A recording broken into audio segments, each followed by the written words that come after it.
చెప్పాలి కదా. చెప్దామని అనుకున్నా, కాకపోతే మొహమాటంతో చెప్పలేకపోయానండి. సారీ జాను, నెక్స్ట్ టైం వేయండి ఎక్కువ కారం, ఓకే? ఓకే. ఇంకేమైనా ఉన్నాయా? ఆ, ఇంకొకటి, మీరు నాతో కంఫర్టబుల్గా లేరనిపిస్తుంది. అంతేకాకుండా మీకు నాకు ఆ, అడుగుతాను, మీరేం ఫీల్ అవ్వరు కదా? నేనెందుకు ఫీల్ అవుతాను? ఏం ఫీల్ అవును అడుగు. మీకు ఆ విషయంలో ప్రాబ్లంగా ఉందా? ఏ విషయంలో? అదే మన ఫస్ట్ నైట్ అవ్వలేదు కదా, ఆ ఏయ్, విషయం. చిచి, నాకు ఆ విషయంలో ప్రాబ్లమ్స్ ఎందుకుంటాయి? నాకేం ప్రాబ్లం లేదు.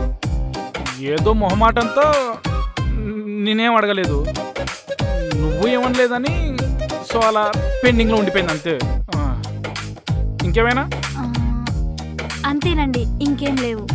ఓడి అమ్మ, మొహమాట పడితే మొగతనమే లేదనుకుందా? ఛీ, ఇంకేం లేవండి. దేవుడా, దీని మనసులో అన్నీ చెప్పేసింది. ఇది ఎలాగైనా నా వైపు ఆగేలా చూడు, నా మనసులో అన్నీ కక్కేస్తా, ఓ పని అయిపోతుంది. దేవుడా నా వైపు ఆగాలి, దేవుడా దేవుడా నా